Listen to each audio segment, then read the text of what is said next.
ኑ ግቡ ቁጭ በሉ። የምርመራው ውጤት ደርሷል። ለዛ ነው በፍጥነት የጠራኋችሁ።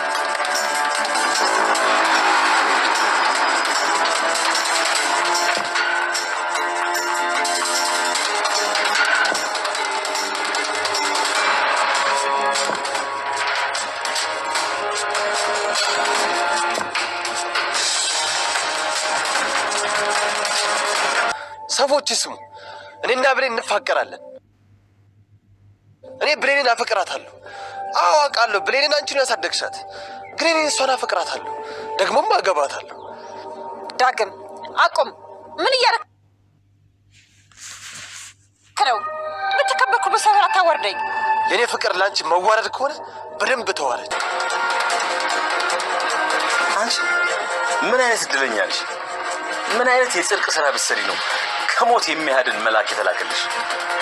በኃይሉና ቃል መጨረሻቸው ደረሰ። የዲኤንኤ ውጤቱ መጣ። ቃል እንግዲህ እንደምናውቀው መጀመሪያም ልጅ አልነበረችም። አሁን ደግሞ የበለጠ እንግዲህ ዲኤንኤ ውጤቱ መጥቶ ተረጋግጧል። ሰላም እንግዲህ ቃል የሷ ልጅ እንዳልሆነች አረጋግጣለች። ብሌንም እናቷ ሰላም እንደሆነች የበለጠ እንግዲህ ይፋ ሆኖላታል። አሁን ላይ ሰላምን ልጅሽ እኔ ነኝ ብላ የምትናገርበት ጊዜና ሰዓት ደርሷል።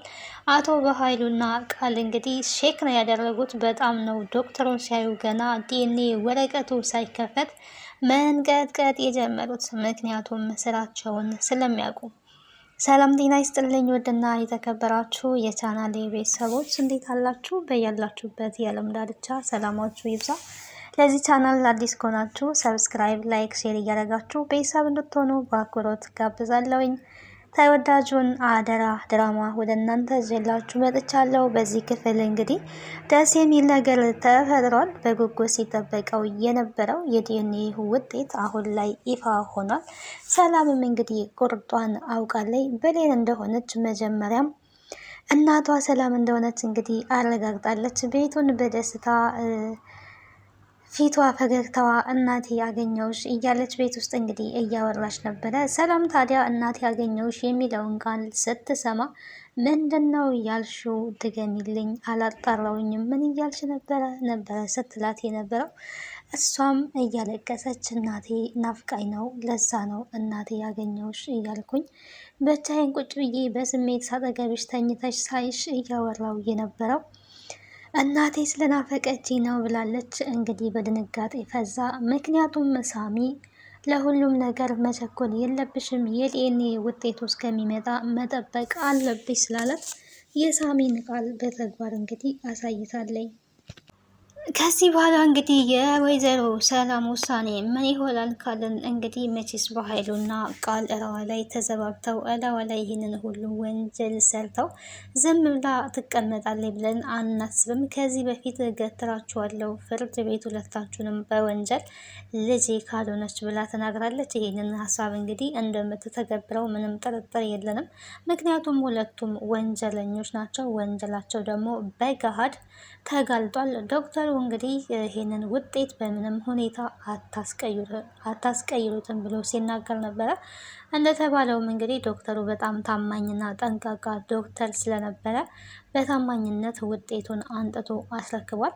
የሰላም ደስታ እንግዲህ ልጇ ያልሆነች ልጅ ቤቷ ስታስቀምጥ ነበረ። አሁን ላይ ግን እውነቱ ወጥቷል ማለት ነው። ብሌን እንግዲህ ደስታዋ ወደር የለውም። ቤት ውስጥ በየአይነቱ ምግብ እየሰራ ቡና የፈላይ በቃ እናቴ እናቴ በየደቂቃ እናቴ እናቴ ነው የምትለው። በጣም ተደስታለች። ታዲያ ይሄንን ደስታ ደግሞ ሰላም በቅርቡ ታውቃለች ማለት ነው። እንደዚህ ተደስተሻል፣ ሰሞኑንም ደግሞ እናቴ ነው እያልሽኝ ያለሽው ምን አዲስ ነገር ኖሮ ነው እያለች የእሷ ደስታ እጅጉን የብሌን ደስታ ታዲያ ሰላም ላይ ተጋብቶ እሷም ተደስታ ነበረና በቃ እናቴ ብልሽ ምን ችግር አለው? አንቺም እኮ ልጄ ስትይኝ እኔም እናቴ ልበልሽ ብዬ ነው ብላ ላለማስነቃት እየሞከረች ነው። እኔም ደስ ይለኛል እናቴ ስትይኝ፣ እንዲሁም ልጄ ራስ የትክክለኛ ልጄ እናቴ ያለችኝ ነው የሚመስለኝ እና በይኝ ደስ ነው የሚለኝ እያለች የነገረቻት ነበረ። እሷም እንግዲህ እሺ ብላ እናቴ ልጄ እየተባባሉ ይገኛሉ። በቅርቡ ደግሞ ይፋ እስከሚወጣ ግልጽ እስከሚሆን ድረስ ነው። ከዚህ በኋላ ምንም የሚቀራቸው ነገር የለም። የዲኤንኤ ውጤቱ እስከሚመጣ ነበረ ሲጠብቁ የነበሩት። አሁን ላይ ይሄንኛው ተሳክቷል። ታዲያ ዳግምና ብሌን ደግሞ ያሉበት የፍቅር ሁኔታ እንደምናውቀው ከምንም በላይ በጣም ከባድ ነው። የሳሚ የዳግም እናት አሁንም እንግዲህ ዋሽታለይ። ውሸቷ ደግሞ እዚህ አብራኝ እንደተኛች ልትናገሪ ይገባል። ቃልን አጠገቤ ያስተኛሹ አንቺ እንደሆንሽ እንድትናገሪ ይፈልጋለሁ ብሎ እንግዲህ በጠዋት መሄድ አለብን ብሎ ይዞ ቢሄድም ነገር ግን ልትስማማ አልቻለችም። መናገርን አልፈለገችም ማለት ነው። እኔ የማውቀው ነገር የለም በማለት የዳግም እናት ዋሽታ በድጋሜ የዳግምን ልብ ሰብረዋለች። ዳግም እንግዲህ ቃልን ስላጣ እጅጉን ልቡ ተሰብሯል። ጠጥቶ እየገባ ነው፣ ሰክሮ እየገባ እንግዲህ ልጄ የታመሸ የት ሄዶ ቆየ ብትልም ሰክሮ ነው እንግዲህ ያመሸውና ሰክሮ አምሽቶ ነው የገባላት። ይሄ ደግሞ በራሷው ጥፋት ነው። ልጇን እንግዲህ ለዚህ ሁሉ ነገር ያደረገችው ራሷ ወይዘሮ ገነት ከቃል ጋር በመማካከር ነው። ቃል ደግሞ ይህን አጋጣሚ ተጠቅማ እኔ እየጸጸተኝ ነው፣ መናገር አለብኝ፣ ለዳግም እውነቱን ማወቅ አለባት ብትልም አሁን ላይ እያስፈራራቻት ነው የምትገኘው። ቃል ይህንን እውነታ ከተናገርሽ ተመልሰው አሁንም ልጆችሽ ይፋቀራሉ፣ ከዛ በኋላ ይጋባሉ፣ ከዛ ያንቺ ስም ይጠፋል፣ በጎረቤቱ ሁላ መዘባበቻ ትሆኛለች። ሲቀጥል ደግሞ ሁለቱም ይጠሉሻል ይሄንን ካደረግሽባቸው እያለች እያስፈራራቻት ትገኛለች። እውነት ለመናገር ወይዘሮ ገነት እጅጉን ግራ ተጋብታለች ማለት ነው። ስህተት ነው የሰራችው። ስህተትን ደግሞ ያው በስህተት ማስተካከል አይቻልም። ምን አሁንም ወይዘሮ ገነት ስህተቷን ብታርም ነው የሚሻለው። የምትዋሽ እናት የለኝም፣ የምትዋሽ እናት አልፈልግም ብሏል እንግዲህ አሁን ላይ ማለት ነው። የምትዋሽ እናት አልፈልግም፣ እናቴ አይደለሽም እያላት ይገኛል። ዳግም ልቡ በጣም አዝኗል። ምክንያቱም እውነቱን ለብሌን ልትናገር ይገባል። እኔና ብሌን መታረቅ አለብን። ቃል ከኔ ጋራ ምንም አይነት ነገር እንደሌላት አንቺ አጠገቡ እኔ ነኝ ተኝ ያልኳት ብለሽ እንድትናገር ይፈልጋለሁ ብሏል። ለዳግም እንግዲህ ያለ እንደዛ ብላው ነበረ። አጠገብክ እንድትተኛ ያደረግኩት እኔ ነኝ፣ ካልጋ ስር ዕቃ ለማውጣት ፈልጌ ብላ ስትናገር ነበረ ከዚህ በፊት እንደሰማ ነው። ያንን ግን ልታረግ አልፈለገችም። እኔ የማውቀው ነገር የለም ብላ ዋሽታለች። በዚህ ደግሞ ዳግም በጣም አዝኖባታል። የብሌን እናት አሁንም ቢሆን ስህተትን ነው እየሰራች ያለችው። ታዲያ ንገሪያት፣ እውነቱን ንገሪያት ብትልም ቢልም እሱ እናቴን አታስገድዳት፣ አንተ የዋሸከው ሳያንስ እናቴ ደግሞ እንድትዋሽ አታድርግ እያለች እንግዲህ ከምንም በላይ ብሌን አሁንም እየተናገረች ነው። ብሌን እንግዲህ አቋሟ አንድ አቋም ነው። ከዚህ በላይ እንድጠላ አታድርገኝ፣ ተወኝ፣ ህይወቴ ልኖርበት፣ እስከ ህይወቴ ውጣ እያለችው ትገኛለች ማለት ነው። ለዚህ ሁሉ ተጠያቂዋ ምንም ጥያቄ የለውም ወይዘሮ ገነት ናት። ሌላኛው እንግዲህ የገነት ጎረቤት ደግሞ አሁንም ለባህሉ እንግዲህ ሚስጥር አሳልፋ ሰጥታለች። ይሄንን ፋይሉን እንግዲህ ደብቀው ነበረ። ኦልሬዲ የተደበቀውን ፋይል ደግሞ ራሷው መልሳ ለወይዘሮ ገነት እንደሰጠቻት እና ቃል ባህሉን እንደካደችው ተናግራለች ማለት ነው። ይሄንን ሰምታ ነው የተናገረችው። እንግዲህ እቺ ጆሮ ጠቢ የሆነች ሴትዮ በር ላይ ቁጭ ብላ እንደ አጋጣሚ ሄዳ ሰምታለች። ይህን ደግሞ ቀጥታ ሄዳ ለባህሉ ተናግራለች። አሁን ቃል ዋጋ እየከፈለ ትገኛለች፣ እገልሻለሁ በማለት እያስፈራራት ነበረ። ያው ሊገላት አንገቷን ሲጥ አድርጎ ይዞ እየታገለ ነበር። በስተመጨረሻም እንግዲህ ሰላም ስልክ በመደወሏ ከመገደል ነፍሷን ታድጋታለች ማለት ነው። እንደምታዩት እንግዲህ ቃልን እዚህ ጋር ያው ፊቷ እስከሚበልጥ ድረስ ድራሿን ያጠፋት መቼስ ምህረት እንኳን አላደረገላትም። እንዴት እኔን ትከጀኛለሽ? እንዴት እኔን ተዋሽኛለሽ? በእኔ ላይ እንዴት እንደዚህ አይነት ታደርጊያለሽ ነበር ሲል የነበረው። እሷም ዳግምን እንዳላጣ ነው። ዳግምን ስለማፈቅረው ዳግም እንዳይጎዳ ስለፈለግኩኝ ነው እያለች እንግዲህ ተናግራለች። እኮ አንቺ ለፍቅርሽ ብለሽ እኔ መክዳት አለብሽ ወይ? እንዴት እንደዚህ ታደርጊያለሽ ብሏታል። እውነት ለመናገር ቃል አሁንም ቢሆን ዳግምን የራሷ ማድረግ በጭራሽ አትችልም። በምንም ታምር እንደው ብሌንና ዳግም ባይታረቁ ራሱ ዳግም ከቃል ጋር በጭራሽ አይሆንም ማለት ነው። በጭራሽም ነው የማይሆነው። አሁንም ቢሆን ወይዘሮ ገነት ስህተቷን ልታርም ይገባል። በጣም ተሳስታለች። ልጆቿን በድላለች። ብሌን አሁን ላይ የዳግምን ነገር ረስታ የእናቷን ስለ እናቷ ብቻ ነው እያሰበች ያለችው። ምክንያቱም ያለፈው አልፏል። እናቷን ማግኘት አግኝታለች። ከእናቷ ጋር ደስተኛ ሆና መኖር ነው የምትፈልገው። እናቴን አገኘው፣ አሁን ባለ ሁለት እናት ሆንኩኝ።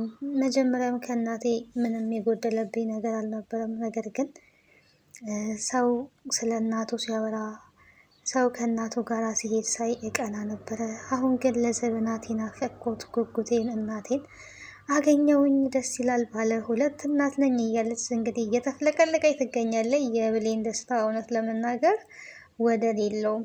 እውነት ነው። መቼስ እናትን ያክል ተራርቃ ከእናቷ እንግዲህ ከልጅነቷ ጀምራ ያጣቻትን እናቷን እንደማግኘት ትልቅ ነገር የለም። በኃይሉ ወረድ እንግዲህ አብቅቶለታል። ከዚህ በኋላ ሳሚንም ባያገኘው ምንም የሚያደርገው ነገር የለም። ጉዳት ቢያደርስበትም ሁሉም ሚስጥር አልቋል። እሱ የሚፈልገው እንግዲህ ይሄ ሚስጥር እንዳይነገርበት ነበረ ሲፈልግ የነበረው እስካሁን። ፈለገም አልፈለገም፣ ወደደም ጠላም ምንም የሚያመጣው ለውጥ የለም። እውነቱ ወጥቷል። እውነት ደግሞ እውነት ነው። ሁሌም ቢሆን ተከራክሮ የሚያተርፈው ነገር የለም። ሳሚ እንግዲህ ለብሌን ባለውለታዋ ነው። አሁን ላይ እንግዲህ ሳሚና ብሌን አንድ ላይ በፍቅር ይቀጥላሉ አይቀጥሉም የሚለው ነገር እውነት ለመናገር አሳሳቢ ነው።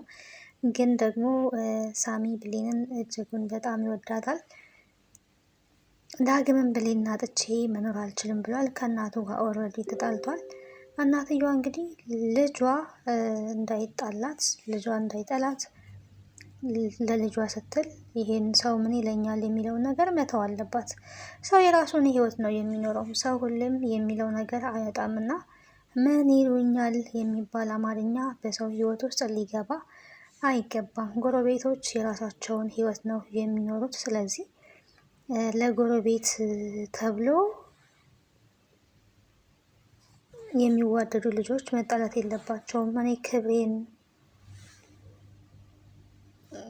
በሰፈር የተከበርኩበትን ማጣት አልፈልግም። ስለዚህ መዋደድ አልፈልግም። ክብሬ ይበልጥብኛል የምትይ ከሆነ ከነ ክብረሽ መቀመጥ ትችያለሽ ብሎ ነው እንግዲህ ጥሏት ሄደው። ከልጆቿ ፍቅርና ከክብር እንግዲህ መምረጥ ያለባትን አንዱን መምረጥ አለባት ብዬ አስባለሁ። የጎረቤቶቿ ክብር ይበልጥባታል ወይስ ደግሞ የልጇ ደህንነት ይበልጥባታል? ለዛውም ከአመታት ከ19 ከ18 ዓመት በላይ አታው የነበረውን ልጇን አግኝታ እንደዚህ ዋጋ ማስከፈሏ ወይዘሮ ገነት ትክክል አይደለም። ጎረቤት የራሱ ጉዳይ ነው። ብሌን ግን ይህንን ነገር ያው መረዳት አለባት። ብሌን እናንተ እንዳትፋቀሩ ነው የዋሸሁት፣ አንድ ላይ እንድትሆኑ አልፈልግም፣ መዋሸቴም ደግሞ ለዚህ ነው እያለች አሁንም በድፍረት እየተናገረች ነው የምትገኘው። ለጎረቤቶቼ መሳለቂያና መሳቂያ መሆን አልፈልግም። ይገርማል እኮ አንዳንድ ጊዜ ከባድ ነው። ብሌንን አሳድገሻታል፣ ግን የስጋ ልጅሽ አይደለችም። ከብሌን ጋር መጋባት አለብኝ እያለ በክርክር ይገኛል። አፍቃሪ ነው እንግዲህ በጣም ያሳዝናል። ቃል ደግሞ በዛ ብሌንን በዚህ ልክ አንተ ሄደክ መናገሩ ለምን አስፈለገ? ወንድ ልጅ አይደለክም ወይ? ኮራ አትልም ወይ? ምን አጠፋ? ከሷ ባላየችውን ነገር ትክክለኛ ባልሆነ በውሸት ነገር የዚህን ያህል ለምን ትናገርሃለች? ለምን ትጠላሃለች? እያለች እያስመሰለች ነበር። እሷም ያው ለራሷ ስለምትፈልግ ነው። እንግዲህ መጨረሻው ምን ይሆናል የሚለውን በቀጣይ ክፍል ወደ እናንተ እዤ የምመጣ ይሆናል። ከዚህ ድራማ ምን ተማራችሁ? ይሄ ድራማ እንግዲህ አስተማሪና ተወዳጅ ድራማ ነው፣ አደራ ድራማ። ምን ተማራችሁ? ሀሳብና አስተያየታችሁን በኮሜንት አስቀምጡልኝ። እውነቱ ስለወጣ ብሌንና ሰላም እናትና ልጅ ስለሆኑ ቃል ደግሞ ስታጭበረብር የነበረችው ከበኃይሉ ጋራ ስለተጋለጠች መቼስ ደስ ብሏችኋል ብዬ ተስፋ አደርጋለሁ። ቃል አሁን ደግሞ ከበኃይሉም ነው የምትጣለው። ምክንያቱም ያንን መረጃ አንጥታ ማትሰጥ ከሆነ ከዚህ በኋላ ቃልን በኃይሉ ለምንም አይፈልጋትም። መጀመሪያም የሚፈልጋት እዛ ቤት የውሸት ልጅ ሆና እንድትኖርና ከዛ በእሷ አማካኝነት ንብረትን ለመጠቀም ስለፈለገ እንጂ ቃልን ከዛ በኋላ በምንም ተአምር አይፈልጋትም። ወይ ሲጠርጎ ይገላታል ወይ ደግሞ የሆነ ነገር ያረጋታል ብዬ አስባለሁ። ይህንንም በቀጣይ ክፍል የምናይ ይሆናል። ለዛሬ በዚህ ጨርሳለሁ። ስለነበረን ቆይታ አመሰግናለሁ። ወዳችሁና ፈቅዳችሁ ስለምትከታተሉ ስለምታበረታቱኝ አመሰግናለሁ። አሁንም አብሮነታችሁ አይለየኝ እያልኩ ቻው ቻው፣ ደህና ሰንብቱ። ዶክተሩ ይመቸው ማለት ነው። ዶክተሩ የእውነት ይመቸው። ጥሩ ስራ ነው የሰራው። ሀቀኛ ዶክተር ነው።